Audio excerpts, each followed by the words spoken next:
చాలా మంది కన్నీళ్లు విడుస్తుంటారు. కన్నీళ్లు విడుస్తున్న వాళ్ళకి కారణాలు కూడా ఉంటాయి. కొందరు కారణం చెప్పి ఏడుస్తారు, కొందరు కారణాలు చెప్పకుండానే కుమిలి కుమిలి చేస్తారు. మొత్తం మంది ఏడుపుకి కారణం లేకుండా ఉండదు, ఏడుపుకి కారణం ఉంటుంది.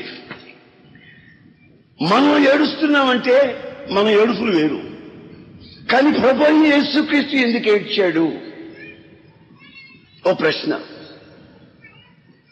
ఆయన ఏడుపులో ఉన్న ఆంతర్యం ఏమిటి? ఆయన ఏమిటి కన్నీళ్లు పెట్టి ఆడవడం ఏమిటి? ఓ ప్రశ్న.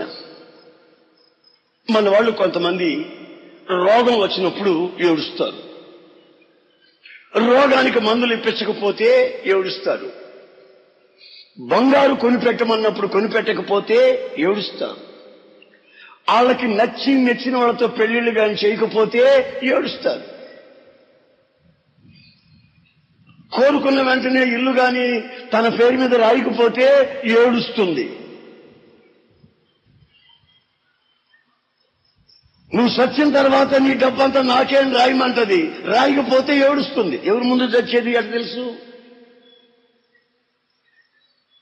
నా ప్రియమైన సహోదరులారా, రకరకాల ఏడుపులు నేను చూశాను. కానీ ఆ మధ్య ఒక విచిత్రమైన ఏడుపు చూశాను నేను. బైబిల్ ఏడవమనే ఏడుపు వేరు, నేను చూసిన ఏడుపు అది మరొక విచిత్రమైన ఏడుపు. నేను ఒక పాస్టర్ గారు కొడుకుని తీసుకుని వచ్చి, ఆయన పేదవాడని దీన్ని చదివిద్దామని నేను తీసుకుని వచ్చి నా దగ్గర పెట్టుకున్నా. వాడికి పుస్తకాలు కొనిచ్చి యూనిఫారం కొనిచ్చి వాడికి చక్కగా నేను చూసుకుంటూ ఉంటే నా జోబులో డబ్బులు కొట్టేస్తున్నాడు. పాస్టర్ గారు కొడుకండి, నా జోబులో డబ్బులు కొట్టేస్తున్నాడు. ఎవరో నాకు చెప్పారు, మీరు డబ్బులు పోతున్నాయని చెప్పారు కదా, నువ్వు పెంచే అబ్బాయి ఉన్నాడే ఆ పాస్టర్ గారు కొడుకు, ఆడ దగ్గర ఉంటున్నాయి చిల్లర డబ్బులు అని చెప్పారు నాకు. సరే, నాకు అనుమానం వచ్చి ఓ రోజున జాగ్రత్తగా పొంచి వీడొచ్చే సమయం చూసి ఆడికి తెలియకుండా నక్కి చివరికి ఆడు నా జేబులో చేపి డబ్బులు తీసినప్పటికీ పోయి పట్టుకున్నా గట్టిగా. పట్టుకుంటే వాడు ఏడ్చాడండి, మామూలు ఏడుపు కాదు. అంతలో ఇద్దరు పరిగెత్తుకుంటూ వచ్చి నాకు తెలిసినోడు, అన్నా చిన్నపిల్లడు అన్నా ఎందుకు కొట్టారన్నా? నేను కొట్టలేదురా బాబు. ఆయన కొట్టాను, అడుగాడు కాడు. ఏరా అన్న కొట్టాడా? నేను అబ్బాయి కొట్టలేదు. మరి ఎందుకు ఏడుస్తున్నావు? రే, అన్న కొట్టకపోతే ఎందుకు అడుస్తున్నారా? నేను ఈ రోజు ఎవరి మోకం చూశాను, దొరికాను, నేను అడుస్తున్నా అన్నాడు. వింటున్నారా? వాడు ఎవరి మోహమో చూశాడంట ఈరోజు, అందుకని దొరికిపోయాడంట, అందుకు ఏడుస్తున్నాడంట. బైబిల్ ఏమంటుందో తెలిసినా? నీవు చేసిన ప్రతి పొరపాటు నిమిత్తము, పాపము నిమిత్తము పశ్చాత్తాపడాలి. మారు మనసుకు తగిన పశ్చాత్తాపం, మారు మనసుకు తగిన పశ్చాత్తాపం పడాలి. అంటే వాడు ఎందుకు ఏడవాలంటే, నేను దొంగనయ్యాను, కృతజ్ఞత లేని పనులు చేశాను, నన్ను చదివిస్తూ అన్నం పెట్టేదానికి ద్రోహం చేశానని ఏడవాలి వాడు. అయితే వాడు ఏడ్చిన ఏడుపు ఆ రోజున అందుకు కాదు, దొరికినందుకు. ఇప్పుడు మీకు అర్థమయ్యే ఉంటుంది రకరకాల ఏడుపులండి. అయినా ప్రభువైన యేసుక్రీస్తు ఎందుకు ఏడ్చాడు? ఎందుకు ఏడ్చాడో నేను చెప్తాను ఈ రోజున. ప్రాముఖ్యమైన 3 సార్లు ఆయన 33.5 జీవితంలో ఈ భూమి మీద సశరీరుడిగా సంచరించిన రోజులలో, ఈ భూమి మీద సంచరిస్తున్న రోజుల్లో 33.5 సంవత్సరాలలో ఆయన 3 చోట్ల గుండెలు బద్దలయ్యేటట్లు ఓ చిన్న పిల్లోడు ఏడ్చినట్లుగా, ఏడుస్తున్నట్లుగా బైబిల్లో గ్రంథస్థం చేయబడి ఉంది. అందరూ చూసేటట్లు ఏడ్చేశాడు. లోపల కుమిలి కుమిలి మూలగడం కాదు, ఆయన మూలగడం కాదు, పబ్లిక్ గా ఏడుస్తున్నాడు ఆయన. అందరూ చూస్తూ విచిత్రంగా ఆయన కన్నీళ్ళని లాగా చూస్తూ ఉండిపోయారు. మొదటగా ఆయన ఏడ్చిన స్థలం ఎక్కడంటే గెస్సెమనే తోటలో. మీకు చెప్పాలనుకున్న మాట, గెస్సెమనే తోటలో. యేసు ప్రభు జీవితం అంతా ఆయన మరణాన్ని గురించి, ఆయన్ని కోడాలతో కొట్టే విషయాన్ని గురించి, ఆయన్ని చంపేస్తారని, ఆయన ఎముకల్లో ఒక్కటి ఎముక కూడా విరగదని, ఆయన మరలా తిరిగి లేస్తాడని, ఆయన వీపు మీద పొలములో దున్నినట్టుగా సార్లు సార్లుగా దున్నుతారని, ఆయన గడ్డం పట్టుకుని పీకుతారని, ఆయన చెంప మీద కొడతారని, ముఖం మీద ఉమ్మి వేస్తారని, ఆయన వేసుకున్న అంగీ కూడా, అంగీ కొరకు కూడా చీట్లు వేసి పంచుకుంటారని ఆయన పలుసార్లు తన ప్రజలతో చెప్తూ వచ్చాడు. పలుసార్లు చెప్తూ వచ్చాడు. ఎప్పుడు చెప్పినా ఆయన ఏడ్చినట్టు కనబడదు. నన్ను కొరడాలతో కొట్టేస్తారు, చంపేస్తారు అని ఏడ్చినోడు కాదు, ఏడ్చినోడు కాదు. నన్ను కొరడాలతో కొడతారు, లేఖనములలో వ్రాయబడినట్లు, ఇట్ ఈస్ రిటర్న్.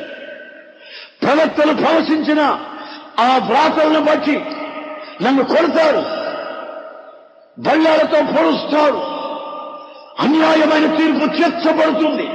ఇవన్నీ పలుసార్లు తన ప్రజలకు చెప్పినప్పుడు కూడా పొరపాట్లు కూడా తన కంటిలో నుంచి నీళ్లు వచ్చినట్టు కనిపించదు.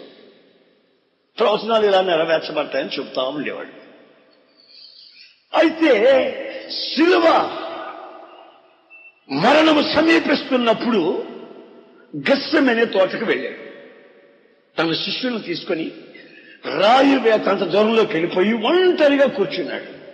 మీరు ఇక్కడ ప్రార్థన చేసుకోండి, నేను అలా వెళ్ళి ప్రార్థన చేసుకుంటాను అని అంత దూరం వెళ్ళిపోయి మోకరించి ప్రార్థన ప్రారంభిస్తూ కుమిలి ఏడుస్తున్నాడండి. అరుస్తున్నాడు, ఆక్రందన చేస్తున్నాడు, రోదన చేస్తున్నాడు. రోదన ఆ గెస్సెమనే తోట అంతా గడగడలాడిపోయేటట్టు రోదిస్తూ అరుస్తున్నాడు. శిష్యులకి ఏమీ అర్థం కాలేదు. బోధకుడు ఎప్పుడు ఇలా ఏడవలేదే. ఆయన చంపేస్తారని ఆయన చెప్పాడు కదా, అప్పుడు కూడా ఏడవలేదు. మరి మరలా లేస్తారన్నారు కదా, ఈయన ఎందుకు ఏడుస్తున్నాడు అని శిష్యులు విచిత్రంగా చూస్తున్నారు. ఆయన ఏడుపు ఎంతవరకు వెళ్ళిందంటే ఏడుస్తూ ఏడుస్తూ ఏడుస్తూ ఏడుస్తూ ఉండగా ఆయన రక్తనాళాలన్నీ బర్స్ట్ అయిపోయినాయి, పగిలిపోయినాయి. ఆయన రక్తనాళాలు బ్రద్దలైపోయి ఆ రక్తం ఆయన శరీరంలో నుంచి చెమటలుగా కారుతున్నాయి.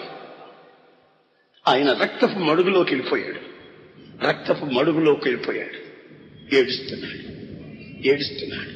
నా తండ్రి, ఈ పాత్రని నా దగ్గర నుంచి తొలగించవా?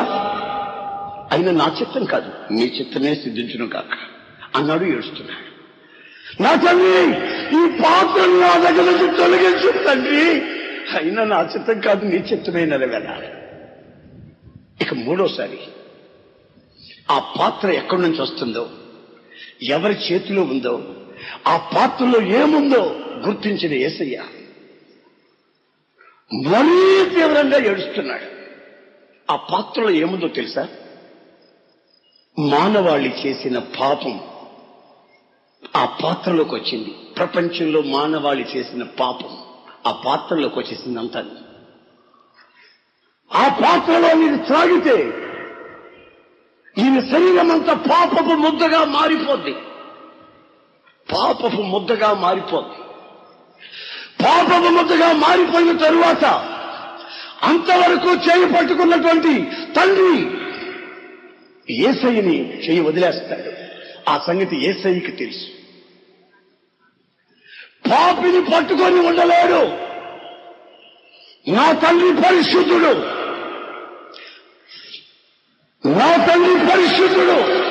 పాపిని పట్టుకొని ఉండలేడు.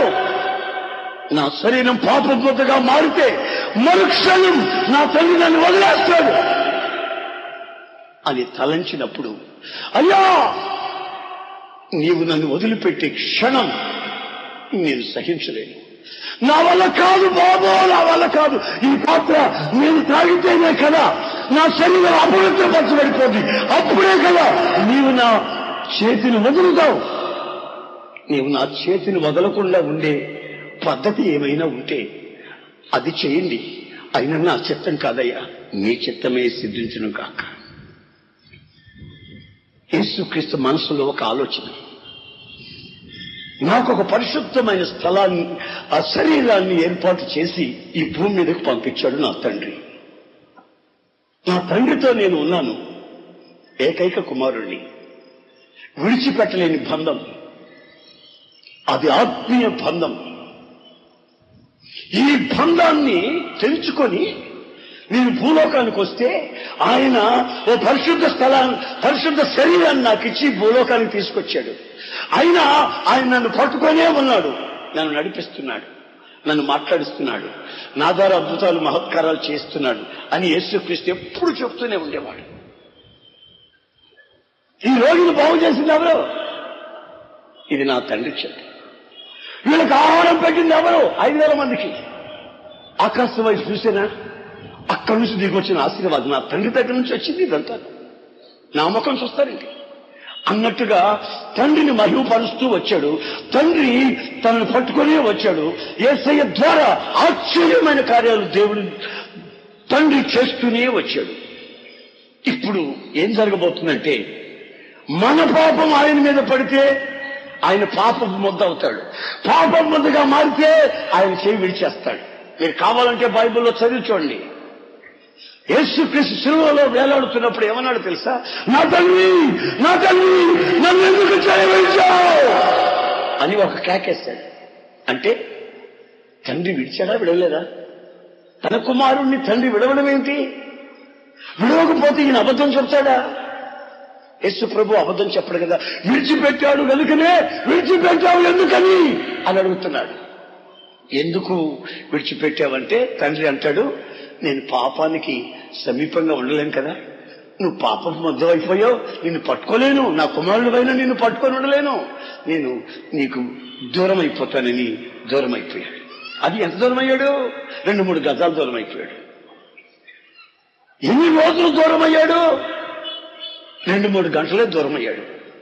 ఆ దూరం అవుతున్నటువంటి ఆ విషయాన్ని గమనించిన యేసయ్య గెత్సెమనెలో కన్నీళ్లు పెట్టి ఏడుస్తూ ఉండగా ఆయన రక్తమంతా చెమటలుగా బయటకు వస్తా ఉన్నాయి. బహు దుఃఖపడిపోతున్నాడు, రోదన చేస్తున్నాడంట. రోదన ఏడ్చి ఎంతమంది ఆదరించినా ఆదరణ లేని పరిస్థితుల్లో ఆయన ఏడుస్తున్నాడు. దేవదూతలు సహితం ఆదరించేదానికి వస్తే దేవదూతలు కూడా మీకు తెలియలేదు. నా తండ్రి నేను దూరం అయిపోయే క్షణాలు నా జీవితంలో రాకూడదు. నాకు ఆయన ఇచ్చిన ఈ శరీరాన్ని పవిత్రంగా కాచుకుని మళ్ళా ఈ పవిత్రమైన శరీరాన్ని ఆయనకు అప్పగించాలన్నది నా ఉద్దేశం. కానీ లోక కళ్యాణార్థమై ప్రపంచంలో ఉన్న ప్రతి మానవాళి యొక్క పాపాన్ని నా మీద మోపి నన్ను పాపపు ముద్దగా ఆయన మారుస్తున్నాడు. పాపపు ముద్దను ఆయన పట్టుకొని ఉండలేడు. పాపిని క్షమించగలడు, పాపాన్ని పట్టుకొని పాపంతో చెలగాటం ఆడలేడు. ఆయన పరిశుద్ధుడు, ఆయన పరిశుద్ధుడు. నా ప్రియమైన సహోదరులారా, యేసయ్య కన్నీళ్లు విడిచి ఆయన కన్నీళ్లు విడిచి చివరిగా ఆయన రక్తం ఉండే రక్తం, ఆయన శరీరంలో ఉన్న రక్తం గెత్సెమనెలోనే సగం అయిపోయింది. సిలువలో వేలాడదీస్తున్నప్పుడు రక్తం అంతా కారిపోయింది. శత్రువులు వచ్చి చూస్తున్నారు. చూసేటప్పటికీ ఇతని శరీరంలో నుంచి రక్తం రావట్లేదు, నీళ్లు వస్తున్నాయేమిటి అంటే మరొక సైనికుడు అంటాడు, ఆయన శరీరంలో ఇక రక్తము లేదు. నా ప్రియమైన సహోదరులారా, నా 2 చేతులు జోడించి చెప్తున్నాను, ఆయన శరీరములో ఇక రక్తము లేదు. ఆఖరి బొట్టు రక్తం కూడా కారిపోయింది. ఇప్పుడు వట్టి నీళ్లు, శరీరంలో ఉన్న నీళ్లు బొట్లుగా కారుతున్నాయి. ఆయన సిలువలో చేసిన త్యాగం దేని కొరకు తెలుసా? నిన్ను తనతో సమీప బాంధవ్యం కలిగి ఉంచేటట్లు ఆయన శరీరంలో చేసిన ఆ త్యాగం, ఆయన తెరిచిన నూతనమైన జీవమగల మార్గంలోకి నిన్ను తీసుకుని వెళ్ళాలని.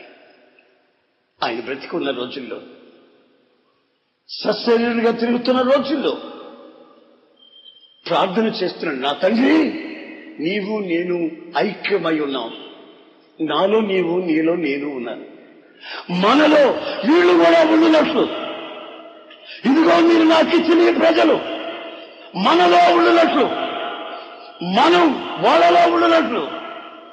ఈ యూనిటీ, ఈ ఐక్యత, ఈ యొక్క దగ్గర అన్యోన్య సంబంధం, క్లోజ్ ఫెలోషిప్, ఒకరితో ఒకరికి, దేవునితో మనిషికి, మనిషికి దేవునికి మధ్యలో ఉన్న ఈ రాయబారాన్ని తీసుకొచ్చిన మధ్యవర్తిగా ఉన్న యేసయ్య ప్రార్థన చేస్తూ ఉన్నాడు.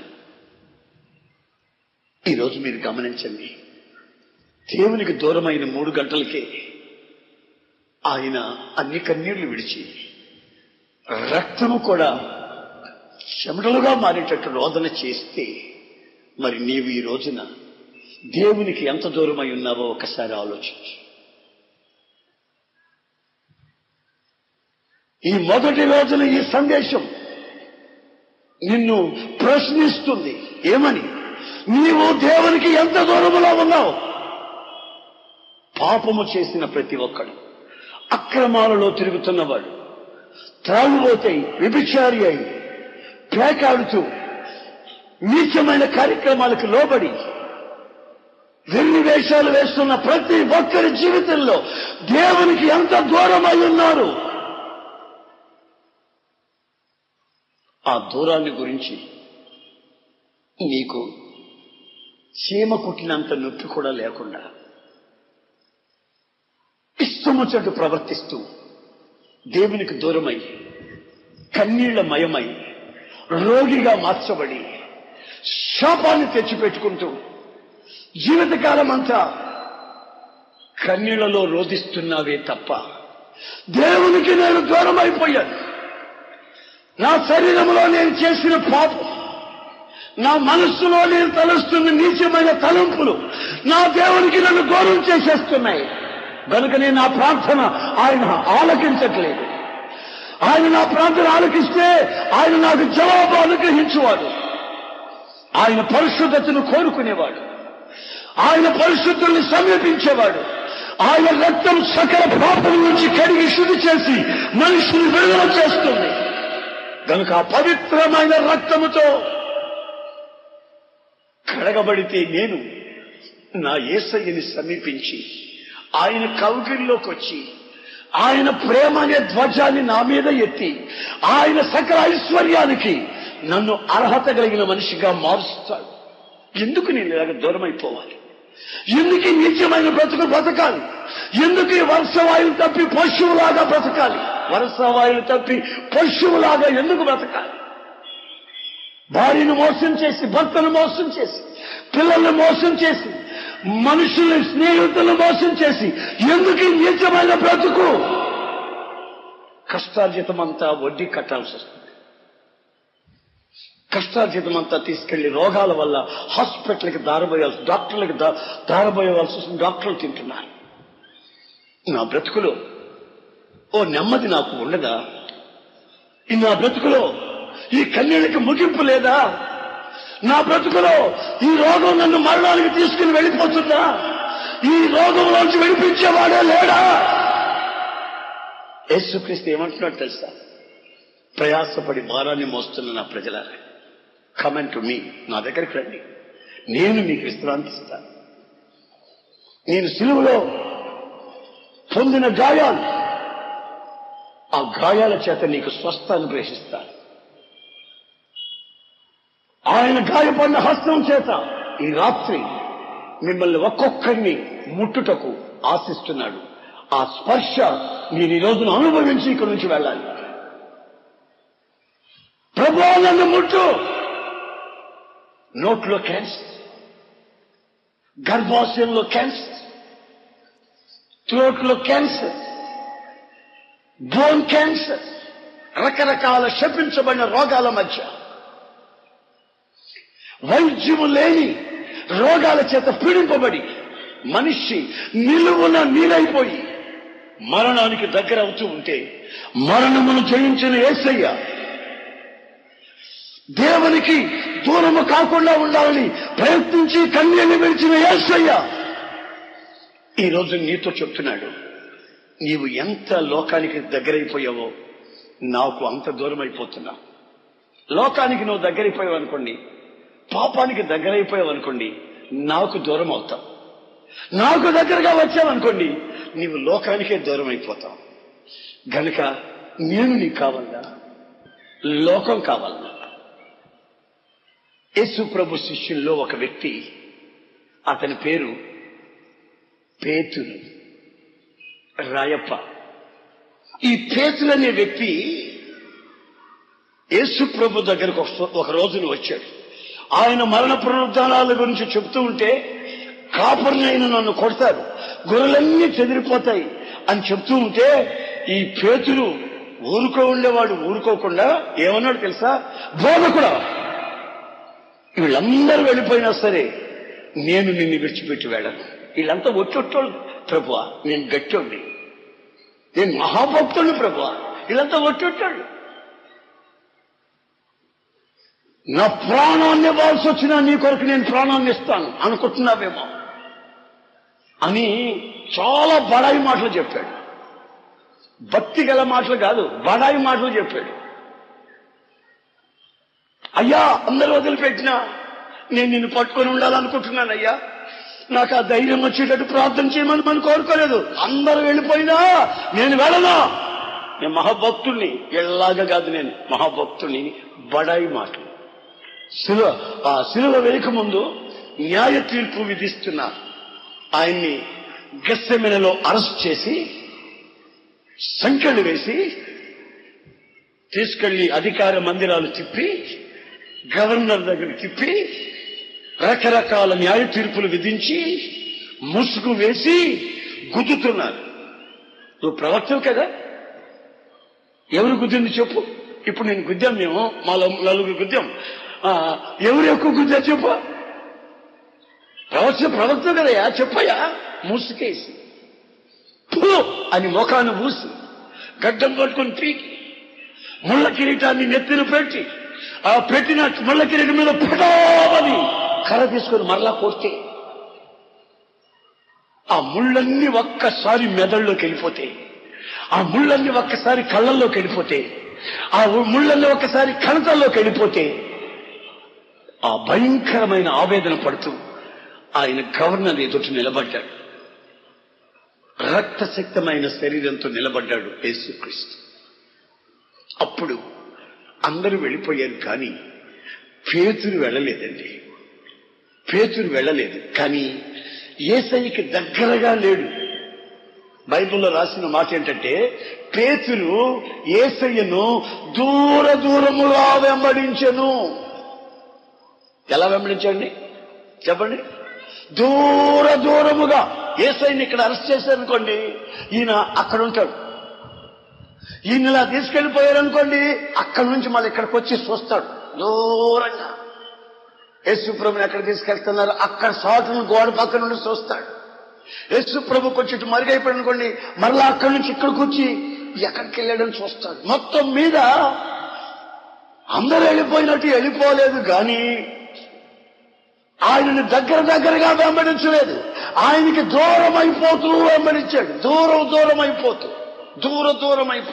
బైబిల్లో చదవండి మీరు ఆ మాటని, నేను చెప్పిన మాట గుర్తుంచుకోండి. పేతురు దూరముగా యేసయ్యను వెంబడించాడట. చివరికి ఆయన్ని తీసుకెళ్లి గవర్నర్ న్యాయం విధిస్తున్నాడు. కట్టబడిన వాడై, ముళ్ళ కిరీటం పెట్టబడిన వాడై, చేతిలో కర్ర పట్టుకుని రక్తం మధ్యలో నిలబడి ఉన్నాడు. గవర్నర్ పిలాతు న్యాయాన్ని విధిస్తున్న ఆ సమయంలో ఈ పేతురు ఏం చేస్తున్నాడో తెలుసా? శత్రువులందరూ అక్కడ కూర్చొని, ఈ ప్యాకెట్ గాళ్ళు, త్రాగుబోతులు, ఈ అక్రమ సంబంధాలు ఉండేవాళ్ళు, యేసు ప్రభుని పట్టుకొని వచ్చి సంఖ్యలతో కట్టినోళ్ళు, ఆయన ఎత్తిన ముళ్ళ కిరీటం పెట్టి నవ్విన వాళ్ళందరూ కూర్చొని చలిగాసుకుంటుంటే పేతురికి అప్పుడు చలి పుట్టి ఈయన కూడా చలిగాసుకునే దానికి అక్కడ పోయి చలిగాచుకుంటున్నాడు. ఎప్పుడు యేసయ్యను అక్కడ న్యాయాన్ని విమర్శించి బంధించి కొట్టి రక్తంతో తీసుకొచ్చి నిలబెట్టుంటే ఈయనకి అప్పుడు చలి పుట్టి ఎవరితో శత్రువుల మధ్యలోకి వెళ్ళిపోయాడు. ఎందుకు వెళ్ళాడు తెలుసా? ఈ పేతురు ఎవరో తెలుసా? సముద్రంలో యేసయ్యతో నడిచిన వాడు.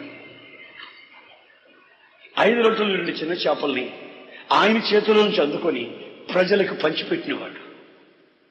రూపాంతర కొండ మీదకి ఆయన వెళ్తే ఆయనతో వెళ్ళినవాడు. యేసయ్య యొక్క రూపాంతరమైనటువంటి ఆ దర్శనాన్ని పొందినవాడు.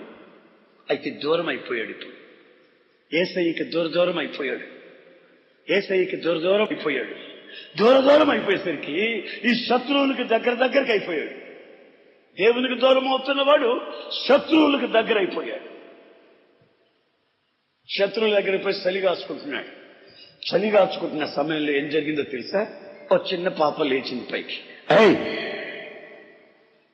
నీవు కూడా నజరేయుడని యేస్తూ ఉన్నవాడు కదూ అని ఒక చిన్న పాప గుర్తుపట్టి అని, మాయ్ ఓ మాయ్, ఎవరు? నేనా? యేసుప్రభు. యేసుప్రభు అంటే ఏంటి? యేసుప్రభు అంటే ఏంటి? ఏదో నా పని మీద నేను వచ్చి సంతకొచ్చి ఇటు వెళ్తూ నేను చలిగాచుకున్నాను. నేను వస్తే నేను ఆయనతో ఉండాలంటావా అని ఆ అమ్మాయిని గద్దిస్తున్నాను. అంటే అర్థం ఏంటంటే యేసయ్య నామం కొరకు నిలబడలేని స్థితి వచ్చింది. ఎందుకు? దేవునికి దూరం అయిపోయాడు. నీవిప్పుడు దేవునికి ఎంత దూరం అయి ఉన్నావో ఒకసారి ఆలోచించు. క్రైస్తవున్నానే అని చెప్పుకున్నాను కొంతమందికి సిగ్గు. నేను మనసును మార్చుకున్నాను అని చెప్పుకున్నాను కొంతమంది సిగ్గు. ప్రార్థనకు వచ్చేదానివో నువ్వు సినిమాకి వచ్చేవో అర్థం కావట్లేదు. ఎందుకంటే ప్రార్థనకు వచ్చేవాళ్ళు మామూలుగా బైబిల్ పట్టుకొని వస్తారు. సినిమాకి పోయేవాళ్ళు ఎందుకు పట్టుకొస్తారు? బైబిల్ పట్టుకున్నాను కూడా కొంతమందికి సిగ్గు. నా ప్రియమైన వాళ్ళారా, నువ్వు పెళ్లికి బయలుదేరి పెళ్లికి సోకు చేసుకుని వెళ్ళేదానికి వచ్చావో ప్రార్థనకు వచ్చావో అర్థం కావట్లేదు. నేను దేవుని బిడ్డని, యేసయ్య బిడ్డని, నేను ఒకప్పుడు పాపిని, ఇప్పుడు నేను నా ప్రభువుకు సమీపించాను అని చెప్పుకునేదానికి కూడా సిగ్గైన పరిస్థితి. నీవు దేవునికి దూరమై ఉన్నావా? లోకానికి దూరమై ఉన్నావా? నీవు దేవునికి దూరమై ఉంటే ఈ రోజున నీ శరీరంలో ఉన్న రక్తనాళాలన్నీ బస్ట్ అయిపోయేటట్టు, పగిలిపోయేటట్టుగా విలపించి రోధించి ప్రార్థన చేసి పాపిని ఒప్పుకొని ఆయనకి దగ్గరగా నువ్వు రావాలి. ఈ రోజున రావాలి. నువ్వు రాలేదనుకో పరిస్థితి ఎలా ఉంటుందో నేను చెప్తాను. పరిస్థితి ఎలా ఉంటుందో నేను చెప్తాను. చాలా కాలం నుంచి నీవు దేవునికి దూరం అయిపోతూనే వస్తున్నావు. ఒక చిన్న బిడ్డ ఎదుట యేసుక్రీస్తు శిష్యుడు నిలబడలేకపోయాడు. అంతలో యేసు ప్రభు ఆ న్యాయ విమర్శ జరుగుతూ ఉన్న ఆ చోటు నుండి యేసు ప్రభు పేతురు వైపు ఇలా చూశాడట. అంతలో పేతురు ఎందుకో ఆయన వైపు ఇలా చూశాడు. వాళ్ళిద్దరూ ఒకరినొకరు చూసుకున్నారు. నా ప్రియమైన సహోదరులారా, పెళ్ళుబికినట్టుగా వచ్చింది, సముద్రం ఉప్పొంగినట్టుగా వచ్చింది పశ్చాత్తాపపు కన్నీళ్లు. ఈ ఎస్టీబీసీ ఈ గ్రౌండ్ అంతా ఈ రోజున తడవాలి. పశ్చాత్తాపపు కన్నీళ్లు. ఇంకా పెళ్లి కాలేదని ఏడుపి ఆడవద్దు, పిల్లలు పుట్టలేదని ఏడుపి ఆడవద్దు, బంగారు సంపాదించలేదని ఏడుపి ఆడవద్దు, ఉద్యోగాలు లేవని ఏడుపులు ఆడవద్దు. నువ్వు ఏడవలసిన ఏడుపు ఒకటి ఉంది. నేను దేవునికి దూరం అయిపోతున్నానయ్యా. నా చేతులతో చేస్తున్న పాపం, మనసులో ఆలోచిస్తున్న ఆలోచన, నేను చదువుతున్న పనికిమాలిన పుస్తకాలు, నేను చేస్తున్న స్నేహాలు నా జీవితాన్ని శాపంగా మార్చి ఈ రోజున పరిశుద్ధుడైన యేసయ్యకి దూరం చేస్తున్నాయి. నేను ఆయన్ని సమీపించాలా, ఆయన పాదాల దగ్గరికి వెళ్ళాలా, ఆయన కవిగిల్లోకి వెళ్ళిపోవాలా, ఆయనలో నేను, నాలో ఆయన లీనమైపోవాలి. నాకు బడాయి మాటలొద్దిక భక్తి గల జీవితం కావాలి. ఆయన్ని సమీపించాలి. నీవు ఆయనకి ఎంత దూరం అయిన సంగతి గుర్తించగలిగితే ఈ రోజు నీ కళ్ళల్లో పశ్చాత్తాపం, నీ హృదయం రోదన చేత నింపబడిపోదు. చిన్న జబ్బు వస్తేనే అల్లాడిపోతున్నవే. పాపం అనే జబ్బు చాలా భయంకరమైంది. సిక్నెస్ కంటే సిన్ చాలా ఘోరమైంది. క్యాన్సర్ పుండైనా లేటుగా ప్రాకుతాదేమో గాని పాపం అనేది క్షణాలలో నీ అరికాల నుంచి నడినెత్తి వరకు ప్రాకుతా. క్షణంలో ఆ పాపం నిన్ను దేవునికి దూరం చేస్తా వస్తుంది, దేవునికి దూరం చేసేస్తా వస్తుంది. నీవు కన్నీళ్లతో ఏడవాలి. నా ప్రభువైన యేసుక్రీస్తు గెత్సెమనే తోటలో రోదన చేస్తూ మోకరించి కన్నీళ్లతో ఏడ్చాడని హెబ్రీ పత్రిక 5వ అధ్యాయంలో రాయబడి ఉంది.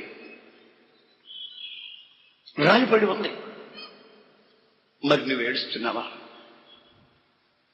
నీవు ఆ కన్నీటి, ఆ ఏడుపు నీకు కలుగుతుందా? మారు మనసుకు తగిన పశ్చాత్తాపము అంటారు దాన్ని. మరలా నీ జీవితాన్ని రెన్యూ చేసుకుని, నూతన పరుచుకొని ఆయన సన్నిధికి సమీపించే ఆ కన్నీటి ఆక్రందన నీ వ్యక్తిగత జీవితంలో చూడాలని ఆయన కోరుకుంటున్నాడు. ఇంకొక చోట ఆయన కన్నీళ్లు విడిచినట్లుగా రాయబడి ఉంది. ఆ చోటు ఎక్కడంటే ఒలీవాల తోటలో నుండి యెరూషలేమును చూస్తున్నాడు. యెరూషలేము అదిగో అల్లంత దూరానుంది. ఇక్కడ ఒలీవాల తోట ఉంది. దాని కింద అంత దూరంలో గెత్సెమనే తోట ఉంది. ఈ ఒలీవాల తోట ఎత్తుగా ఉంది కనుక ఇక్కడి నుంచి అలా చూస్తే యెరూషలేం పట్టణం కనిపిస్తుంది. దాని ఉత్తర దిశన సియోను కొండ, ఈ పశ్చిమ దిశన మౌంట్ మోరియా, ఆ తూర్పు దిశన అనేక చారిత్రాత్మకమైనటువంటి సంగతులు జరిగినటువంటి ఆ ప్రాంతాలు కనిపిస్తాయి. మధ్యలో ఒక పెద్ద లోయ. యెరూషలేము నుండి ఆయన కాలినడకన శిష్యులతో ఆ వాగు దాటి కాలినడకన పైకొచ్చి ఇక్కడ ప్రార్థన చేసుకుంటూ ఉండేవాడు. మేము స్వతహాగా ఆ ప్రాంతానికి వెళ్ళాం. ఆ మెట్ల మీద నడిచాం. ఆ కొండ మీదకి వెళ్ళి చూశాం. యెరూషలేము ఎలా కనబడుతుందో క్లియర్ గా మాకు అర్థమైంది. ఒలీవాల కొండ మీద ఒక చోట ఆయన నిలబడి ఏం చేస్తున్నట్టు తెలుసా? యెరూషలేము, యెరూషలేము, కోడి తన రెక్కల కిందకి తన పిల్లల్ని చేర్చుకునేటట్లు పలుసార్లు నా రెక్కలు చాచాను, కానీ మీరు రానల్లోకపోతుంది అని ఏడుస్తున్నాడు. ఆయన ఏడ్చిన ఆ చోట గ్రీక్ ఆర్థోటిక్స్ ఆ ప్రజలు వచ్చి ఆయన నిలబడి ఏడ్చిన ఆ చోట, ఆయన కన్నీళ్లు పడిన ఆ చోట ఓ పెద్ద చర్చి కట్టారు. ఆ చర్చిని యెరూషలేము నుంచి కానీ మనం చూస్తే ఆ చర్చి ఎలా ఉంటుంది తెలుసా? యేసు ప్రభు కన్నీటి బిందువులాగా ఉంటుంది. నీటి బొట్టులాగా అది మనకు అలాగా డిజైన్ చేశారు ఆ చర్చి. యెరూషలేమును చూస్తే కన్నీటి బొట్టు కనిపిస్తుంది. ఆ కన్నీటి బొట్టు పడిన ఆ చోటు నుంచి యెరూషలేమును చూస్తే యెరూషలేము లాగా కనిపిస్తుంది. ఆ ఎత్తైన పర్వతం మీద దేవాలయం. ఇప్పుడు ఆ దేవాలయం లేదనుకోండి, మస్జిద్ ఉందనుకోండి. ఆ సియోను కొండ 120 మంది ప్రార్థన చేసి పరిశుద్ధాత్మ నింపుదల పొందరే ఆ అప్పర్ రూమ్, ఆ మేడగది, ఆ యెరూషలేం ప్రాంతాలన్నీ బట్టబయలుగా ప్రత్యక్షంగా ఒలీవల తోటలో నుంచి మనకు కనిపిస్తాయి. ఆ పట్టణాన్ని చూసి ఏడుస్తున్నాడు యేసు ప్రభు. గడగడగా ఉనికిపోతున్నాడు. పట్టణాన్ని చూసి ఏడుస్తున్నాడు. నా పిల్లలారా, నేను మిమ్మల్ని దర్శించిన సమయాన్ని మీరు గుర్తుపట్టలేదు. నేను మిమ్మల్ని దర్శించిన కాలాన్ని మీరు ఎరగకుండా ప్రవర్తిస్తున్నారు. యెరూషలేమా, ఏడుస్తున్నాడు ఏడుస్తున్నాడు ఏడుస్తున్నాడు. అందరూ అంటారు, అయ్యా ఎందుకలా ఏడుస్తారు? ఏమైంది? నా ప్రజలు, ఈ పట్టణాన్ని గురించి ఒక ప్రవచనం రాయబడి ఉంది. ఈ పట్టణంలో ఉన్న ప్రజల్ని శత్రువులు వచ్చి చంపేస్తారు. వీళ్ళ రక్తం పట్టణంలో పారుతుంది. ఈ పట్టణాన్ని తగలబెడతారు. ఈ పట్టణంలో ప్రజలు దేశనిర్మలు అయిపోతారు. ఈ పట్టణంలో ఉన్న గోడలు రాతి మీద రాతి లేకుండా, రాయి లేకుండా పడిపోతాయి. ఈ పట్టణాన్ని ముట్టలు వేసే సమయం ఆసన్నమవుతా ఉంది. ఇది నేను శపిస్తున్న శాపాలు కావు, రాయబడిన ప్రవచనాలు నేను చెప్తున్నాను. ఈ పట్టణానికి నేను నిన్ను దర్శించిన క్షణాన, నేను నిన్ను దర్శించినప్పుడు, సంధించినప్పుడు నీవు నా రెక్కల కిందకి రాలేదు కనుక నీ ఇల్లు నీకు పాడు దిబ్బగా మారిపోయే క్షణాలు రాబోతున్నాయి. నా ప్రియమైన సహోదరులారా, యేసు ప్రభు వాళ్ళని శపించలేదు. ఆ పట్టణానికి సంభవించబోయే సంభవాల గురించి ప్రవచనాత్మకంగా వాళ్ళతో చెప్తున్నాడు. ఎందుకంటే ఆయన రెక్కల కిందకి రమ్మని. ఆయన ఎంత కన్నీళ్లు పెట్టి ప్రలాపించి ఏడ్చినా వాళ్ళు మాత్రం పొరపాటును కూడా ప్రభు రెక్కల కిందకి రాలేదు.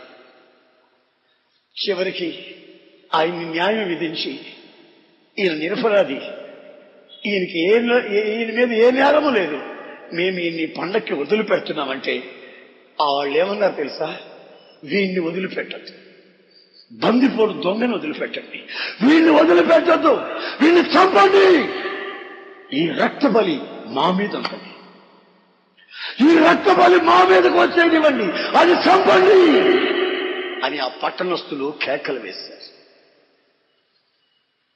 ఆయన ద్వారా మేళ్లు పొందిన వాళ్లే కృతజ్ఞత లేని మనుషులై ఆయన రక్తపు శాపాన్ని అనుభవిస్తామని వాళ్ళు నోటితో ఒప్పుకున్నారు. నా ప్రియమైన సహోదరులారా, ప్రభు ఆయా సమయాలలో ఆయా ప్రజల్ని దర్శిస్తాడు. మిమ్మల్ని పలుసార్లు దర్శించి ఉండవచ్చు. ఈ రాత్రి మరో క్రొత్త కోణంలో, మరొక విధంగా ఈ రోజున ఆయన రక్తాన్ని చూపిస్తూ, ఆయన రక్తపు మడుగులో ఆయన కూర్చోబెట్టి, ఆయన వేదనని మీకు అర్థంలో చూపెట్టినట్టుగా చూపిస్తూ, ఈ రోజున మరొకసారి ఆయన వాక్యమే తానై నిన్ను దర్శిస్తున్న క్షణం. ఈ రోజున ఈ క్షణాలలో మనస్సును మార్చుకొని ఒక నిర్ణయం తీసుకుని ఒక వాగ్దానం ప్రభుతో చేసి ఆయన దగ్గరికి వస్తావా? లేక ఇశ్రాయేలీయులు అన్నట్టు యేసయ్య రక్తం మా మీద, మా పిల్లల మీద శాపముగా ఉండనేమని కోరుకుంటావా? యేసయ్య పని ముగించుకొని వెళ్లిపోయిన తర్వాత క్రీస్తు శకం AD 70, క్రీస్తు శకం 70వ సంవత్సరంలో తీతు ద్వారా, ఇటలీ నుంచి వచ్చినటువంటి రోమన్ తీతు ద్వారా ఆ పట్టణం ముట్టడి వేయబడింది. పట్టణంలోంచి ఒక్కడు మిగలకుండా, ఒక్క ఇల్లు నిలబడకుండా మొత్తం తగలబెట్టబడింది. AD 70లో క్రీస్తు శకం. దేవుని ఆలయంలో ఉన్న బంగారు, వెండి వాళ్ళు దోచుకున్నారు, తగలబెట్టారు. ఆ పిల్లల్ని తీసుకొని, 2 కాళ్ళు పట్టుకుని పిల్లల్ని తీసుకుని గోడకేసి కొట్టారు. మెదడు బయటకు వచ్చింది, రక్తం ఏర్లుగా పారింది పట్టణం అంతా. ఈ భయానకమైన సంభవాన్ని తెలుసుకున్న యేసయ్య, జరగబోయే విషయాన్ని గమనించిన యేసయ్య కుమిలి కుమిలి ఏడుస్తున్నారు. నన్ను గాడిద మీద ఎక్కిస్తున్నారు, వస్తున్నా వస్తున్నా అంటున్నారు. కానీ నా బాధ, నా గుండెల్లో ఉన్న బాధ మీరెవరూ ఎరగరు. ఆయన కన్నీళ్లు ధారలు ధారలుగా కారుతున్నాయి. నిన్ను నేను దర్శించిన సమయం ఏమైంది? పలుసార్లు నిన్ను దర్శించనే ఏమైంది?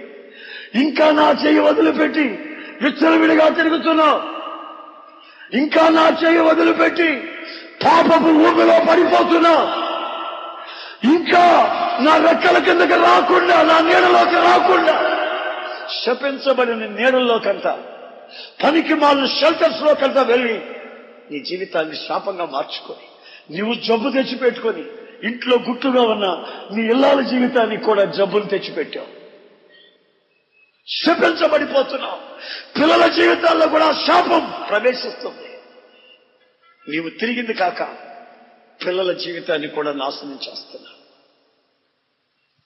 ఇప్పుడైనా తెలుసుకొని నీ ఇల్లు నీకు పాడుదిబ్బగా మారబడక మునిపే ఇశ్రాయేలు ప్రజలు దేశదిమ్మర్లో వెళ్ళిపోయారు. ఆ దేశం ఈ దేశం, ఈ దేశం ఆ దేశం వెళ్ళి అక్కడ బానిసలై కూర్చుని భయంకరమైన శాపాన్ని అనుభవించారు. 1945 సంవత్సరంలో సెకండ్ వరల్డ్ వార్ జరుగుతున్నప్పుడు హిట్లర్ ద్వారా జర్మనీలో, యూరోప్ కంట్రీస్ లో ఉన్నటువంటి యూదులంతా ఇంచుమించు 12 మిలియన్స్ ప్రజలు వాళ్ళ చేత బంధించబడి యూదుల యొక్క నామరూపాలు లేకుండా చేస్తానని అతని శపథం పూనిన వాడే ఇశ్రాయేలు పట్టణాలలో దిగంబరులుగా తిప్పి యేసు ప్రభువుని పట్టణంలో ఎలాగో ఉరేరు, శిలువను మోపి దిగంబరిగా ఇశ్రాయేలు దిగంబరులుగా ఆ పట్టణాల చుట్టూ వాళ్ళు 3 రోజులు ప్రొసెషన్, 3 రోజులు ఊరేగింపులు జరిగాయి. స్త్రీలకి పురుషులకి బట్టలు లేకుండా తిప్పారు. ఆ తర్వాత వాళ్ళందరినీ తీసుకెళ్లి గ్యాస్ ఛాంబర్స్ లో వేసి గ్యాస్ పెట్టి చంపేశారు. పిల్లలు దిక్కులేని వాళ్ళు అయిపోయి అడుక్కున్నారు. ఆ పిల్లల రక్తపాతం యూరోప్ కంట్రీలో, యూకేలో ఆ రక్తం ప్రవహించింది. ప్రపంచ మ్యాప్ లో ఇశ్రాయేలు దేశం అంటూ లేకుండా చేస్తానన్నాడు హిట్లర్. నా ప్రియమైన సహోదరులారా, యేసయ్య రక్తాన్ని తోలనాడి, యేసయ్య రక్త బలిని, శాపాన్ని మేము అనుభవిస్తానని నోరారా కోరుకొని కన్నీళ్ల మధ్యలో ఉంటుంది నీకు కన్నీళ్ళలో నుంచి విడుదల పొందుతామని సందేశం వస్తుంది. లేదు మా కన్నీళ్ళు మేమే ఉంటామంటే అది మీ ఇష్టం. నా రోగంలో నేనే చేస్తానంటే మీ ఇష్టం. మనసు మార్చుకోను, ప్రభు దగ్గరికి రాను, ఆయన్ని సమీపించను, ఆయనకి సన్నిహితంగా నేను ఉండను, అపవిత్రంగానే బతుకుతానంటే అది నీ ఇష్టం. ఆ రోజున ఇశ్రాయేలు ఇష్టం కూడా అదే. అనుభవించారు by the grace of God, దేవుని వాగ్దానాన్ని బట్టి. దట్స్ 1947 ఇంచుమించుగా 22 దేశాలకి స్వతంత్రం వచ్చిన ఆ సందర్భంలో, ఈవెన్ ఇండియా కూడా 22 దేశాలకి స్వతంత్రం వచ్చిన ఆ సందర్భంలో ఇశ్రాయేలీలు కూడా ఒక దేశాన్ని, ఐక్యరాజ్య సమితి ఏర్పాటు చేసి ఎల్లలు బిగించారు. ఇశ్రాయేలులు వదులుకున్నటువంటి ఆ యేసయ్య ఇదిగో మన జీవితాలలోకి వచ్చి పెనవేసుకున్నట్టు ఆశపడుతున్నాడు. ఆమేన్. వాళ్ళు త్రోసివేశారు, యెరూషలేము నుంచి యేసయ్యను త్రోసివేశారు, పాలానికి వెలుపల తీసుకెళ్లి అవమానాలు చేశారు. ఆ యేసయ్య అన్యజనులైన మన జీవితాలలోకి వచ్చి మనతో పెనవేసుకుని మన గుండెల్లో నివసించి మన జీవితాల్ని, కుటుంబాన్ని స్వర్గసీమలుగా మార్చాలని ఆయన కోరుకుంటున్నాడు. ఈ రాత్రి ఆయన త్రోసిపుచ్చుతావో లేక ఆయన్ని సమీపిస్తావో,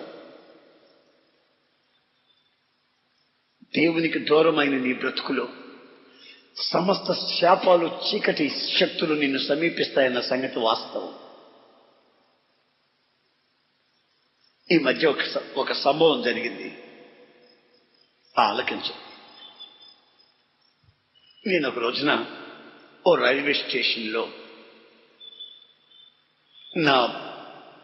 నేను ఎక్కి ప్రయాణం చేయవలసిన ట్రైన్లో నా సూట్ కేసు అన్ని పెట్టి, లోపల బ్యాగ్ సూట్ కేసు పెట్టి అలా బయట నిలబడ్డాను. అలా బయట నిలబడితే నా దగ్గరకు ఒక చిన్న పిల్ల, చాలా చిన్న పిల్ల, అప్పుడప్పుడే నడుస్తున్నటువంటి అంత చిన్న పిల్ల ఆ రైల్వే ప్లాట్ఫామ్ మీద నా దగ్గరకు వచ్చి అన్నా అనో రూపాయి అన్న రూపాయి అని బతిలాడుతుంది. భిక్షకాలైతే రూపాయి అడగరే, ఏదో ధర్మం చేయమని అడుగుతారు, అదో ఇదో ఏదో అడుగుతారు. ఇప్పుడు రూపాయి అడుగుతుంది, నేను చిన్నపిల్ల అని. అమ్మాయి దగ్గర రూపాయి అంటుంది. దగ్గరికి వచ్చిన తర్వాత అడిగాను, మీ నాన్నగారు లేదా అని అడిగాను. మా నాన్నగారు సారాయి తాగి రైలు కింద పడిపోయి చచ్చిపోయాడు. మరి మీ అమ్మేది? మా అమ్మ ఇంట్లో ఉంది అన్న. రూపాయి అంటుంది మళ్ళా. అంతలో వాళ్ళ అన్న వచ్చాడు. ఈ పిల్ల అన్న ఆడికి 2 సంవత్సరాలు పెద్ద. ఆడు చిన్న పిల్లోడు, ముచ్చటగా ఉన్నాడు చూస్తే. ఆడొచ్చి ఈ పిల్ల చేయి పట్టుకుని లాగుతున్నాడు, ఇంటికి వెళ్ళిపోదాం పదా అని. వాడిని పిలిచి రా. ఆ పిల్ల చెప్పింది నిజమా అబద్ధమా అని మళ్ళీ ఈయన్ని అడిగాను నేను. మీ నాన్న ఏమయ్యాడు రా? అయ్యా రైలు కింద పడి చచ్చిపోయాడయ్యా. మీ అమ్మ ఎక్కడుంది? ఇంట్లో ఉందయ్యా. మరి మీ ఇంటికి నేను వస్తాను, మీ అమ్మకి చెప్పి మిమ్మల్ని ఇద్దరిని తీసుకెళ్లి మా చర్చిలో పెంచుకుంటాను, వస్తారా అని అడిగాను. అయ్యా మా ఇంటికి రాబోకయ్యా, అయ్యా మా ఇంటికి రావద్దయ్యా అన్నాడు. ఏరా వస్తే ఏమైంది? మిమ్మల్ని తీసుకెళ్లి పెంచుతాను రా, చదివిస్తాను రా అన్నా. అయ్యా మా అమ్మ ఇంట్లో పిచ్చి పట్టిపోయిందయ్యా, ఒంటి మీద బట్టలు లేకుండా పడిపోయి ఉంటుందయ్యా. మేము అడుక్కొని అంత అన్నం తీసుకెళ్లి పెడుతున్నాం అయ్యా అమ్మకి. మా అమ్మ నాన్న చచ్చిపోయిన తర్వాత పిచ్చిదైపోయిందయ్యా అని అంటున్నాడు. నాకు చాలా బాధ అనిపించింది. ఇక నేనేమి చేయలేని పరిస్థితి. ఓ 100 రూపాయలు చేతికిచ్చి తీసుకెళ్లి మీ అమ్మకి అన్నం పెట్టుకోండిరా అని చెప్పాను. అంతలోపు నా ట్రైన్ బయలుదేరింది. ట్రైన్లో ఎక్కాను. ట్రైన్లో ఎక్కిన తర్వాత నా మనసు అంతా అదో రకంగా అయిపోయి ఆ పిల్ల నా మనసులో గుర్తొస్తా ఉంది. ఆడు అంతగా నాకు మనసులోకి రాలేదు, కానీ ఆ చిన్న బిడ్డ అన్నా రూపాయి అన్నా అని అడుగుతున్నట్టు నా మనసులోకి వచ్చేస్తాను. మనసంతా ఒక విధమైన బాధ ఏర్పడిపోయింది.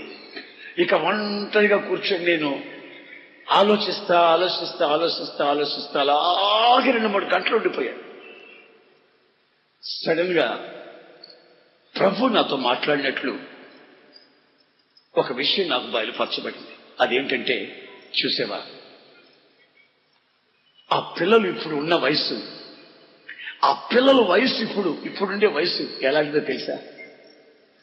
తల్లి ముద్దుగా దగ్గరకు పిలిచి స్నానం చేయించి బట్టలు మార్చి పౌడర్ రాసి శుభ్రంగా తలదువి యూనిఫామ్ వేసి బెల్ట్ కట్టి టై కట్టి రిక్షా వస్తే రిక్షాలో ఎక్కించే వయసు. ఆ పిల్లలు మమ్మీ వెళ్ళొస్తాను మమ్మీ, డాడీ వెళ్తాను డాడీ అని చేతులు ఊపుతూ రిక్షాలో కాన్వెంట్కి పోయే వయసు అది. వాళ్ళకి ఏం కావాలన్నా, మమ్మీ నాకు చాక్లెట్ కావాలి అని తల్లిని అడిగితే తల్లి ఇస్తాను, మమ్మీ నాకు అన్నం కావాలంటే తల్లి ఇస్తాను, పాలు తాగుతాను మమ్మీ అంటే పాలు ఇచ్చే వయసు, చిన్న వయసు. అయితే ఆ పిల్లలు ఇప్పుడు ఎక్కడున్నారో తెలిసిన? రైల్వే స్టేషన్ లో ఉన్నారు. అయ్యా సహాయం చేయండి అంటే, ఎలా అయ్యా వెళ్తావా లేదా అని చటాన్ని ఒకడు కొట్టాడు. వెళ్ళిపోతాడు.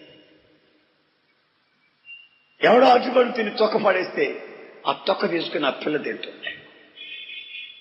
నా ప్రియమైన సహోదరులారా, చిన్న వయసులో ముద్దు ముచ్చట్లు అనుభవించవలసిన తల్లిదండ్రుల ఒడిలో పెరగవలసినటువంటి చిన్న బిడ్డలు ఈ రోజున బజార్ పాలైపోయారు. అడుగు తినే స్థితికి వచ్చారు. ఆ లక్కర్లు తీర్చలేని పరిస్థితులు, తల్లికి అడుక్కొచ్చిన అన్నం పెట్టే అంత స్థితికి దిగజారిపోయారు. అప్పుడు ప్రభు నాతో అంటున్నాడు, ఇదిగో వాళ్ళ తల్లి చేసిన పాపం, తండ్రి చేసిన పాపం, వాళ్లతోనే అది ముగించబడలేదు, వాళ్ళ పిల్లల మీదకి వచ్చింది చూడు. ఆవిడ తాగి తాగి తాగి తాగి తాగి రైలు కింద పట్టాడు. ఆడు తాగుపోతాడు. నీ మనిషి సినిమాల చుట్టూ తిరిగి విచ్చలవిడిగా తిరిగి ఇష్టం వచ్చిన చోటు తిరిగి తన కోరికలు నెరవేర్చుకొని జీవితాన్ని శాపంగా మార్చుకొని ఇప్పుడు పిచ్చిదై ఒంటి మీద బట్ట లేకుండా తిరుగుతాడు.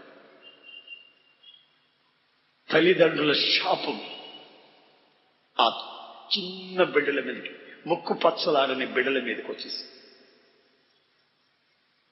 చక్కగా ఏం కావాలంటే అది అడిగి తీసుకొని తినే ఆ వయసులో ఆ పిల్లలు బజారు పాలైపోయి అడుక్కునే స్థితికి వచ్చేసారు.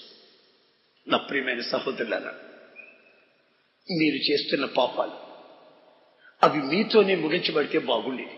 కానీ తరతరాలు నిన్ను వెంబడిస్తాయి, నీ వంశాన్ని వెంబడిస్తాయి, నీ పిల్లల్ని వెంబడిస్తాయి శాపాలు.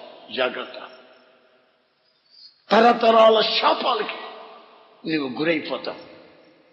నువ్వు తిరుగుతున్న తిరుగుడు, అతను త్రాగుతున్న త్రాగుడు బిడ్డల జీవితాల్ని నడివీధులు పాలు చేస్తే కుక్కని తోలినట్టుగా మనుషులు ఆ బిడ్డలు తోలుతూ ఉంటే, అంత అన్నం కూడా లేని పరిస్థితిలో బిడ్డలు దిగసారిపోతే, కంపు కొడుతున్నటువంటి నలిగిపోయిన పండ్లు, కంపు కొడుతున్న అన్నం పొట్లలు ఇసిరి కొడుతుంటే వాటిని తీసుకొని తిన్నా. నా ప్రియమైన సహోదరులారా, పాపం మిమ్మల్ని వెంటాడుతుంది, పాపం మీ పిల్లల్ని వెంటాడుతుంది, పాపం తరతరాలు వెంటాడుతుందన్న వాస్తవం. మీరు అనుకుంటున్నారేమో పాపంతో చెలగాటం ఆడుతున్నారు. అది మీ జీవితంతోనూ ముగించబడినటువంటి పరిస్థితి. ఈరోజు నీవు ఆలోచించాలి. ఇశ్రాయేలీయులతో ప్రభు చెప్తున్నాడు, నా రెక్కలు చాచారు, కోడి తన రెక్కలు చాచినట్టుగా చాచారు. నా ప్రజలు నా రెక్కల కిందకి రానల్లకపోతుంది. నేను దర్శించిన కాలాన్ని వాళ్ళు ఎరగలేదు, గుర్తించలేదు. నా మీద, మా పిల్లల మీద ఈ శాపం ఉండగా కానీ కోరుకునే రోజు దేశ దిమ్మరులుగా మార్చబడక మునిపే, మీ పిల్లలు దేశ దిమ్మరులుగా మార్చబడక మునిపే, రోడ్లు వెళ్లి దెబ్బలు తిని రక్తం కక్కక మునిపే, పోలీసు వాళ్ళ చేతులకెళ్ళి కీళ్ళు ఎరగ కొట్టించుకోక మునిపే మీ నడుము మీరు కట్టాలి. మీ నడుము కట్టాలి. మీరు నడుము కట్టి ఈరోజు నిలబడాలి. ఆయన ఆ యెరూషలేమును చూసి ఏడుస్తున్నాడు.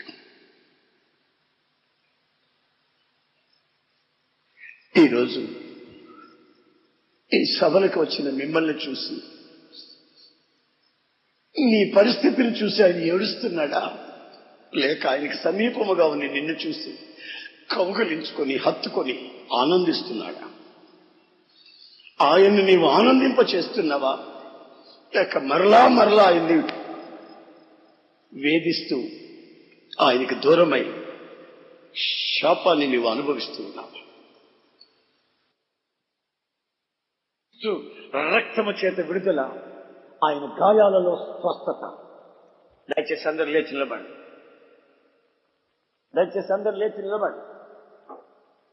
నిలబడిన మీరు భయభక్తిగా తలలు వంచి కళ్ళు మూయండి. అందరూ తలలు వంచి కళ్ళు మూయండి. ఈ మొదటి రోజు ఈ సభలో రక్తపు మడుగులో ప్రార్థన చేస్తున్న యేసయ్య, రోదన చేస్తూ ఏడుస్తున్న యేసయ్య, ఆయన కన్నీటితో నీకు విన్నవించిన విన్నపాలివని. నీ కళ్ళ ముందు నీ పిల్లలు ఎలా ఉంటున్నారు ఒక్కసారి ఆలోచన. నీవు నడుము కట్టగలిగితే, మనస్సును కట్టగలిగితే,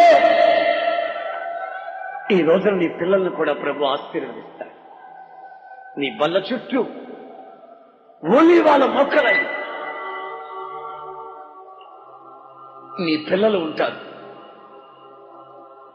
నీ కుటుంబంలో క్షేమం, ఆరోగ్యం, శాంతి, సమాధానం ఆయన ఆజ్ఞాపిస్తున్న రాత్రి ఈ రాత్రి. ఆయన గాయపడిన హస్తముతో నువ్వు ఎక్కడున్నా సరే ఆయన నిన్ను ముడుతున్న రాత్రి ఈ రాత్రి. ఎంతకాలం ఈ శాపాన్ని అనుభవిస్తూ నడుస్తావు? ఆయన వాక్యానికి దూరం కాకు, ఆయన సన్నిధికి దూరము కాకు,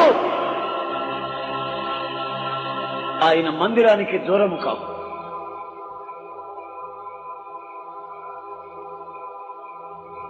ఆయన సన్నిధి కాంతి నీ మీద ప్రకాశించనివ్వండి.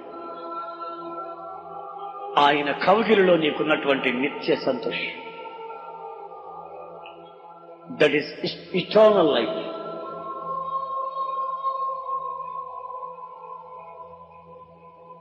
Ever lasting life. ఆయన జీవము గల రక్తం, ప్రశస్తమైన రక్తం.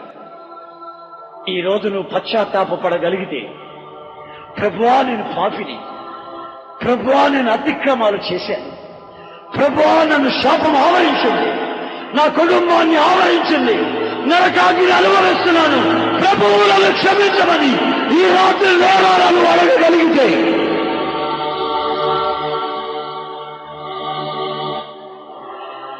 ఆయన ప్రశస్త రక్తం నిన్ను కడిగి శుద్ధి చేసి నిత్య జీవానికి నిన్ను వారసుడుగా మార్చుతుంది.